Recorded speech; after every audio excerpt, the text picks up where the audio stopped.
we combine our news with comprehensive discussion featuring personalities with contribution to Philippine science and technology.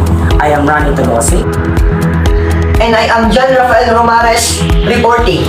Today's headline features the 13th President of the Republic of the Philippines, Joseph Estrada, or popularly known as ERA.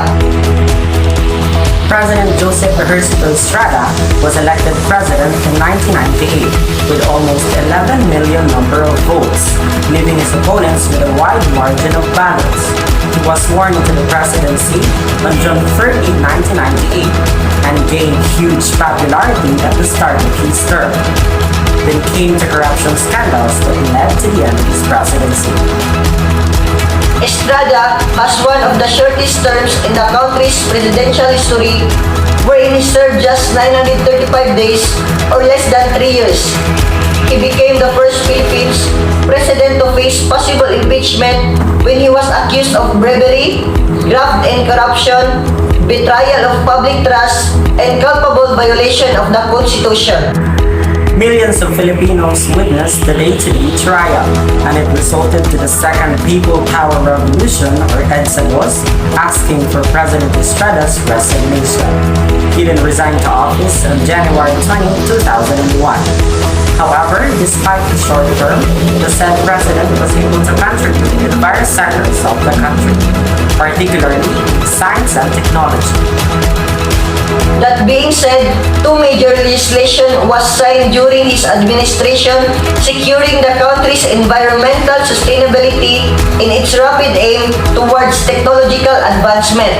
One of these legislation is the Republic Act No. 8792 or the Electronic Commerce Act of 2000. Here's Ivan Villas for the report. Republic Act 8782 was signed into law by former President Joseph Estrada on June 14, 2000, and it provides a legal framework for electronic transaction in the Philippines.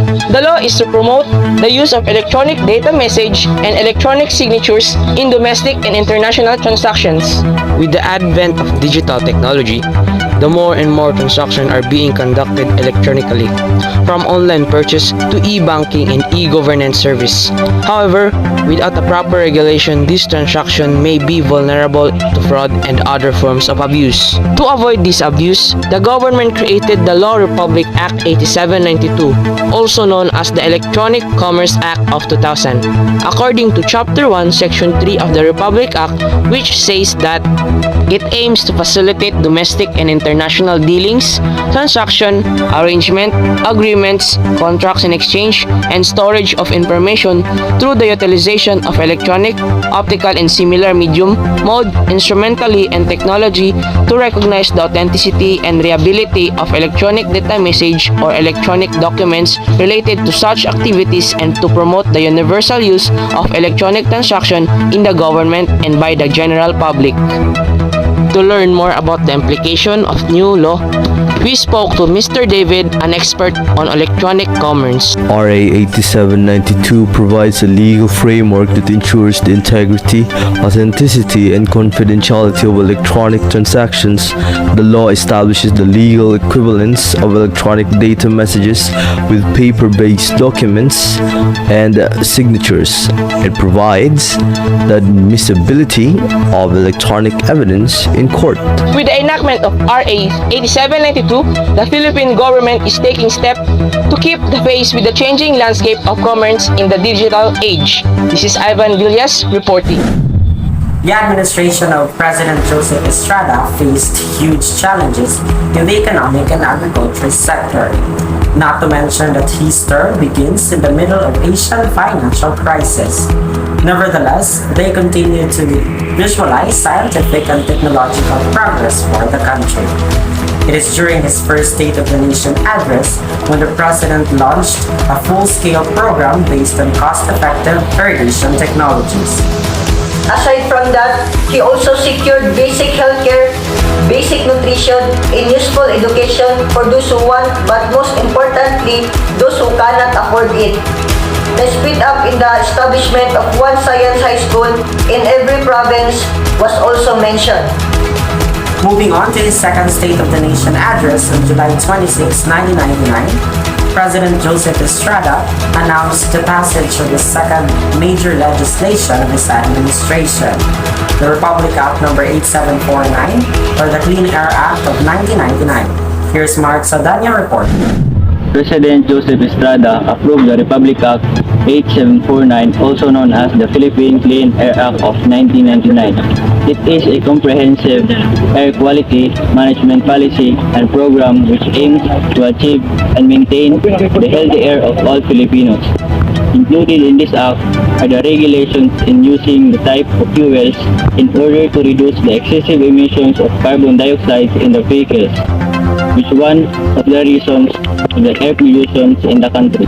In Chapter 2, Article 4, Section 21, the pollution from motor vehicles, it is stated that the Department of Transportation and Communications, or DOTC, is mandated to implement emission standards for motor vehicles, to review, revise, and publish these standards every 2 years to improve air quality and ensure public health, safety, and welfare of the public, in which align to Chapter 3, Article 1, Section 26, the fuels and additives. Under of this act, various respective government agencies implemented a standard to specify the allowable content of additives in all types of fuel-related products. The allowed use of fuel are unleaded gasoline that has a standard anti-knock index, or AKI, of 87.5, mostly known as the regular gas, and under Article 1, Section 29, that any manufacture, import, and sale of leaded gasoline is strictly prohibited. Kuya, bilang isang jeepney driver, pinatupad ni Pangulong Estrada hinggil sa usapin ng air pollution. Ano ang masasabi mo doon? Masasabi ko lang kung kakabuti ng ating lugar at ating bansa. Doon na rin. Ano na po ba yung ginagamit nyo na gasolina ngayon? Ang ginagamit namin na gasolina ngayon, yung unleaded, kasi hindi siya masyadong mausok kumpara sa liquid, kasi yung liquid kasi napaka-grabe yung usok niya. Wala naman itong apekto sa hanap buhay nyo bilang isang jeepney driver. Pabor nga yung sa amin yung unleaded kasi mas mura siya kaysa sa liquid na gasolina. Kaya hindi naman nakaka-apekto sa amin. Maraming salamat po. Mark Jefferson reporting. That concludes our featured headline for today, comprehensively deliberating the contribution of the 13th President of the Republic of the Philippines, Joseph Estrada, to Philippine science and technology sector. This is Rana Tabose, and this is SciTech Headline.